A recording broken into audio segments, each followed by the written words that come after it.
नमस्कार, आप देख रहे हैं नैतिक भारत न्यूज, वो मंच जहां जनहित, सच्चाई और सवालों को सबसे पहले जगह मिलती है। मैं हूं साक्षी और अब शुरुआत करते हैं इस वक्त की सबसे बड़ी और अहम खबरों के साथ। पैठण में छावा संगठन द्वारा इंडियन गैस एजेंसी के खिलाफ आपूर्ति अधिकारी बबरी के कार्यालय में धरना आंदोलन किया गया। इस दौरान संगठन के कार्यकर्ताओं ने जोरदार नारेबाजी करते हुए पूरे तहसील कार्यालय परिसर को गुंजा दिया। गैस वितरण में ही हो रही अव्यवस्था, ग्राहकों को होने वाली परेशानी तथा विभिन्न शिकायतों के विरोध में यह आंदोलन किया गया। ऐसे आंदोलनकारियों ने बताया, प्रशासन से मांग की गई कि मामले की तत्काल जांच कर संबंधित लोगों पर कार्रवाई की जाए।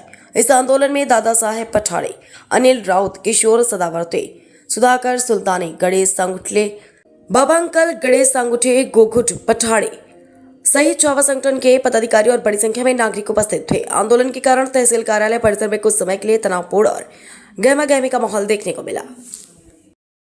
सुरू करू। आज पैठण तहसील येथे सर्व सामाजिक संघटना व नागरिकांच्या वतीने संत एकनाथ गॅस एजन्सीचा जो काळा बाजार आहे, मनमानी कारभार आहे आणि पैठण नागरिक त्रस्त झालेले गेली 2 महिन्यापासून, त्या विरोधात आज आम्ही इथे एल्गार पुकारलेला आहे, भव्य धरणे आंदोलन पुकारलेलं आहे आणि आता सध्या पुरवठा अधिकारी यांच्या कक्ष कार्यालयामध्ये कॅबिनेटमध्ये बसून आहेत आणि इथे ठिय्या आंदोलन आम्ही सर्व नागरिकांच्या वतीने व सर्व सामाजिक संघटनेच्या वतीने आज इथे चालू आहे। याचं कारण असं आहे की आज इथे बसण्याचं कारण असं आहे की संत एकनाथ गॅस एजन्सीने 1 मार्च ते 30 एप्रिल पर्यंत 11,598 गॅस सिलेंडर यांना वरतून प्राप्त झालेले आहेत आणि यांनी 11,054 असे होम डिलिव्हरी दाखवलेले आहेत। मग जर 11,054 जर गॅस डिलिव्हरी होम डिलिव्हरी जर दाखवली असेल तर 2-2 दिवस नागरिक तिथे उभं राहायला काही वेळ येते का, हा आमचा प्रश्न आहे। आणि 3,473 लोकांना यांनी 37 ते 38 दिवसामध्ये विलंब डिलिव्हरी दाखवलेला आहे आणि होम डिलिव्हरी एकही झालेली नाही, पण कागदोपत्री यांचा हा खेळ चालू आहे। इकडे नागरिक त्रस्त आहेत आणि यांचा खेळ पूर्ण कागदोपत्री चालू आहे। सेल्स ऑफिसर उमेश चौधरी आणि पुरवठा अधिकारी बहुरे साहेब हे यांना पाठीशी घालत आहेत। हा आमचा सरळ आरोप, म्हणजे एक त्या आरोपामध्ये तथ्यच आहे, कारण की यांचा भ्रष्टाचारच तेवढा झालेला आहे आणि त्यासाठी आज आम्ही इथं भव्य धरणे आंदोलन ठेवलेलं आहे। त्या विरोधात आमचं आंदोलन चालूच राहणार जोपर्यंत हा गॅस पुरवठा सुरळीत होत नाही आणि संत एकनाथ गॅस एजन्सीचा परवाना रद्द होत नाही तोपर्यंत हे आमचं आंदोलन चालूच राहणार आहे। जय जिजाऊ, जय शिवराय। त्रस्त ग्राहक इंडियन गॅस एजन्सी, संत एकनाथ गॅस एजन्सी पैठणच्या त्रस्त कारभाराला आणि भ्रष्ट कारभाराला कंटाळून या तहसील कार्यालयामध्ये आम्ही आज ठिय्या आंदोलन, सर्व सामाजिक संघटना, त्रस्त ग्राहक आणि सर्वसामान्य नागरिक गेल्या 2 महिन्यापासून म्हणजे मार्च पासून या एजन्सीचा काळा बाजार, गॅस टाक्यांचा काळा बाजार आपण सगळे पाहत आहोत।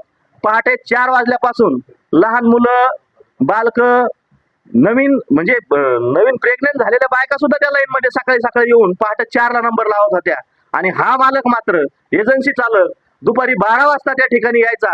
तिथं ऊन इतकं लागायचं भयंकर की पाण्याची सोय नसल्यानं नागरिकांचे प्रचंड हाल त्या ठिकाणी झाले। आमच्याकडं संघटनांकडे जेव्हा अनेक लोकांनी तक्रारी केल्या तेव्हा आम्ही त्या गॅस एजन्सीला विचारणा केली तर तो म्हणायचा वरूनच पुरवठा सुरळीत नाहीये। आणि मग वरून म्हटल्यानंतर आम्ही पुरवठा अधिकाऱ्याला विचारलं तर पुरवठा अधिकारी म्हणायचे सगळं, मग तिथं उभं राहिले लोक पागल होते का त्यांना भूत काय कुत्रा चावलं? तिथं लाईनीत सकाळपासून बोंबलत उभं राहायचं, संध्याकाळी 2-2, 3-3 दिवसांनी टाक्या गोडावून घेऊन गेले आणि हा गॅस एजन्सी चालक म्हणतो की आम्ही त्यांना होम डिलिव्हरी केली।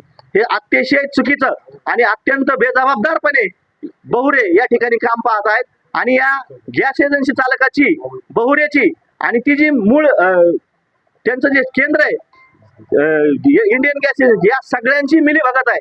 प्रत्येक टाकीमागं त्यांनी या सर्वसामान्य गोरगरिबांचा पैसा हडपलाय आणि यांची आमच्या हवाली करतो आणि म्हणतो की असंच तिथं सगळं चांगलं चाललेलं आहे, तुम्ही या विरोधात या कुठलीही तक्रार नाही असं आम्हाला लिहून द्या।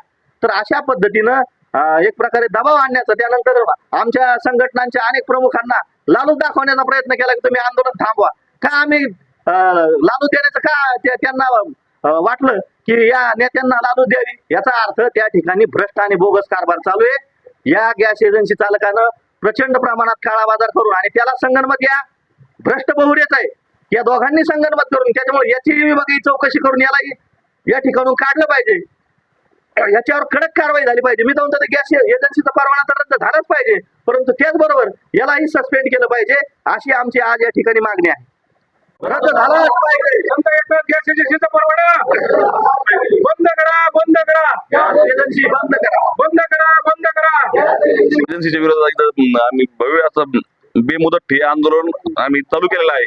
या ठिकाणी संत एकनाथ गॅस एजन्सीमध्ये भरपूर काळा बाजार होत आहे, जे की एकदम आकलण्याच्या बाहेर आहे ते की तालुक्यात संत एकनाथ गॅस एजन्सीचे 3 CSC सेंटर आहेत, एक MIDC मध्ये आहे, परत गोपेवाडीला आहे आणि पैठण मध्ये आहे। त्यांच्या आयडिया हा बोगस आयडिया बनवून आणि कुठलेही कागदपत्र क्लिअर नसताना ते तिथून त्यांच्या CSC सेंटरवरून गॅस विकतात। हालाकी त्यांना फक्त 7च टाक्या विकण्याचा स्टॉक करण्याचा त्यांना अधिकार आहे, पण ते त्याच्या व्यतिरिक्त बल्कमध्ये स्टॉक ठेवून 20-30 टाक्या ठेवून तिथं त्याचा काळा बाजार करतात। हा कागदपत्र त्याची नोंद घेत नाही आणि डुप्लिकेट पावत्या बनवून इथं शासनाची दिशाभूल करून हे गब्बर पैसा कमावतात।